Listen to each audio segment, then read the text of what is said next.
What's up, YouTube? I haven't really been as consistent because I just been going through a lot mentally. You know what I mean?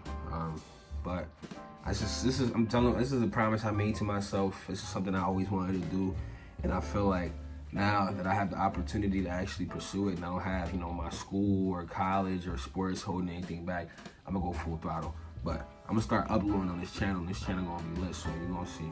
But that being said, I'm coming back with a story time, and this is a story time. This is one of my story times from CUC. So I had a lot of story times at that fucking college, because that college was wild, bro. Like, I'm telling you, that college was probably one of the worst no colleges. funny shit. But at the time, I have a friend group. You know what I mean? I'm not gonna say too many names, but if you know, you know. I was with a certain friend group. And I know in the previous videos you guys already know, and you guys already seen. But I had a certain friend group, and those people. It was a 4-man friend group, and I already know. Oh, was you the leader? You probably were. Bro, nobody was a fucking leader. I don't know what the fuck is going on with all this group leader bullshit, but it was 4 of us. And this is just like on a random weekend. I think we have a bye week because I was playing football at the time, so we have a bye week. It's a Friday. Everybody's trying to get lit. So one of my homeboys at the time, because he ended up being a snake, but at the time, one of my homeboys, and mind you, I'm telling you, he was one of those. He's Mark, but Mark is rocking with us. You know what I mean? But he ends up going through some shit, and he's in his dorm, and he's all, you know what I mean? Mind you, I'm already in my dorm. My roommate's not in there because he lived like 2 hours away from school, so he would drive home occasionally and whatnot. So I'm in my dorm, and I'm just chilling or whatever, and I'd go to my friends. I'm going to Mark's. I'm gonna call him Mark. I'm going to Mark's room, and I was like the HQ. Like, I was headquarters. That's where all the boys used to go hang out. He had a P5 in his room. He had all the snacks. That boy was lit.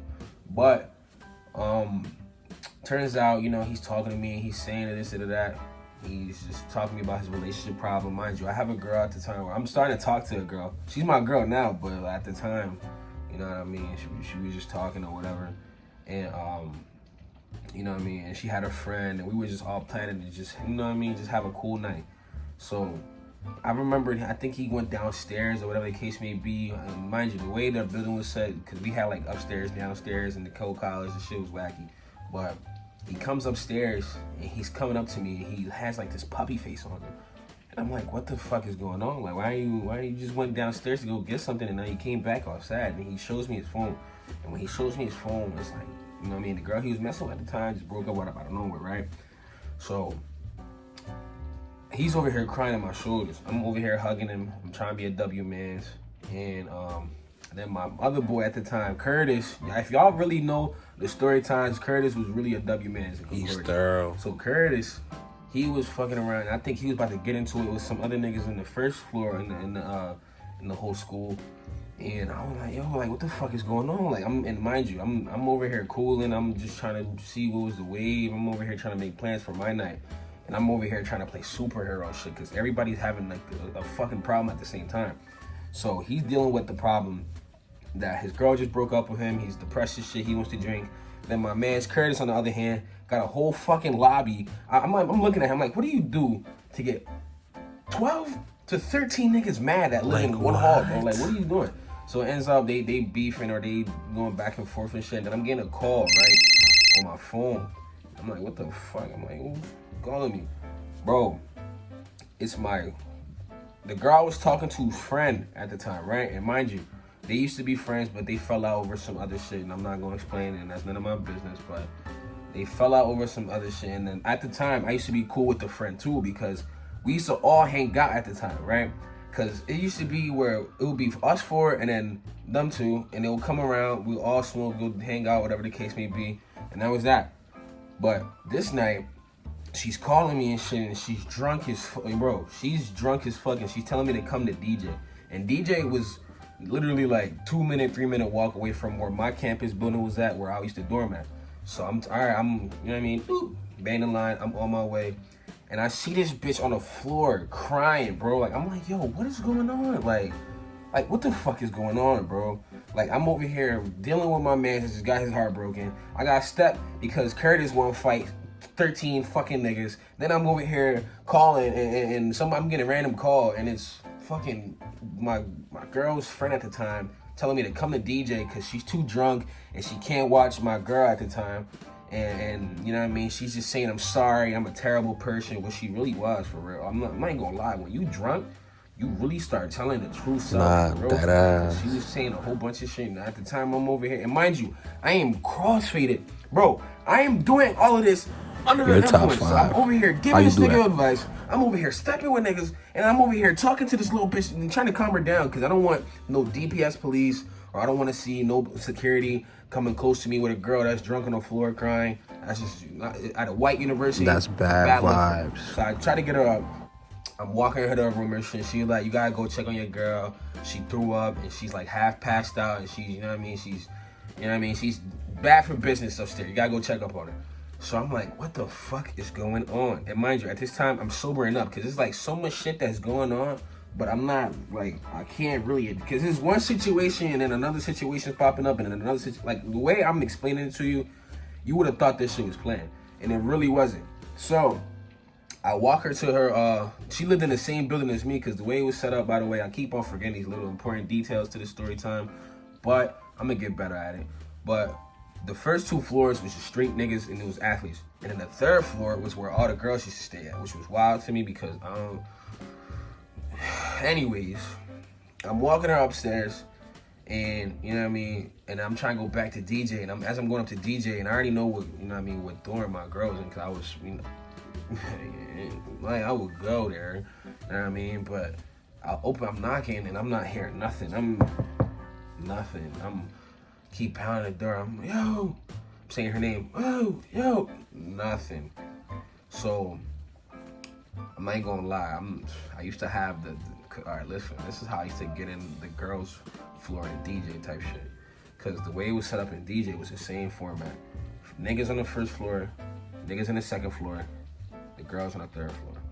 So I used to take my shawty's ID because I couldn't, you had to scan into the building, because if you didn't live in DJ, you used to try to scan your ID, it would like be red, and then they'll notify the school that you try to get into the other building after certain hours. All types of fines and crazy shit. Like, there's a reason why I'm not in that bogus ass school no more. But I'm using her ID. I go upstairs and I already got her key. So I go in there and everything is fucking pitch black. And when I mean everything, I'm telling you, everything is pitch black. There's a fucking mess in her room. You know what I mean? I'm not knocking it. She's drunk. She had fun, whatever the fuck was going on. And I'm not even gonna lie, I found her in critical condition. All she had on was a shirt. So I'm like, all right.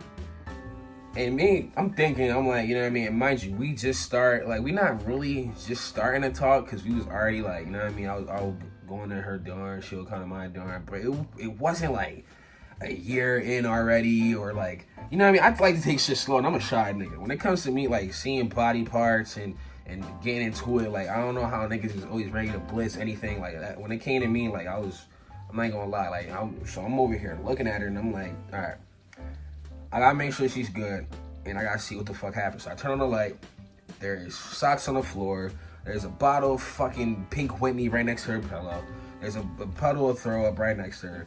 So I'm like, all right, shit is looking bad in here, so let me fix it up. I tuck her in bed. You know what I mean? There's a fucking pile of vomit right next to her fucking bed as well. I put a trash can right there, and I try to give her water, and I'm trying to make sure she's G's, so I won't leave a dead body in there. So everything is good, and you know what I mean? She ends me, so I gotta take my stuff, just come back, da-da-da-da. So I make sure she's good. And then the friend that was fucking downstairs crying, she's in her room just listening to Rod Wave and doing a whole bunch of nut shit. So I go back to check on my boy Curtis to see how he's dealing. And I find him fighting some nigga in the bathroom, bro. Like, I swear to you not, I come in and I see him fighting somebody. So I'm like, yo, like, I can't, like, everything that happened this night literally was just like a movie, bro. It was just from action to more action and then more action. Like, it was just crazy. So I'm over here trying to break it up and trying to help him and stuff. And then the DP, we hear the little, hold on, where the keys at? The little ding ding ding ding. Hold on, let me try to make a little emphasis with the keys. You hear the little, you feel me? So you hear the little jingly keys or whatever the shit. And we just get out of there. So then we run, we get up to our floor, and we go to Ant's room. Mark. We go to Mark's room. I wasn't even supposed to say his name, but we go to Mark's room, and he's crying in there. He's depressed, and then mind you, we got another homeboy. I'm gonna call him. What am I gonna call this other homeboy? He was a shorter DB of the group, cause mind you, we all played football. So what we gonna call him? We're gonna call the other homeboy. He really was like Kevin. We're gonna call him Kevin Samuels, cause he was the one telling fuck, I keep messing up. He's telling Mark, and he's telling him like, yo, like, fuck these bitches. There's a reason why you need to be DTB. Stop crying. It's a bitch, like, he's really trying to give him good advice, and I understand it's hard to go through your breakups, and I don't wish that on nobody at all. Like, breakups, all that other stuff, not me. I'm not built for it. I'm not jacking it.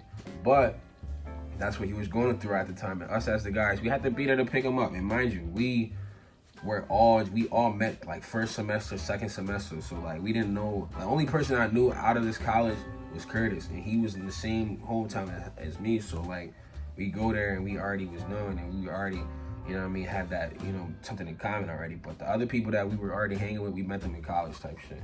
So we grew a brotherhood for real, and it was like sad, bro, because it was like, damn, like we knew the toxicness that the girl put him through, and then when he finally left her, bro, his life really elevated type shit. But moral of the story, bro, is that sometimes you're gonna be, you know what I mean, you're gonna be the main character. And what I mean by that is that when you're the main character, you might not realize it, and you might not really know what's really fully going on. But when you're the main character, it means that you're chosen, and it means that you have the power that not everybody else has. And I don't want that to go over your head, and I don't want you to think that you're a superhero and you're a god. No. What that means is that you've been simply chosen, and there's something in you that other people see that you cannot see. And I started realizing that because a lot of people started hating on me at school. A lot of people started to just really just look at me as different just because I was me.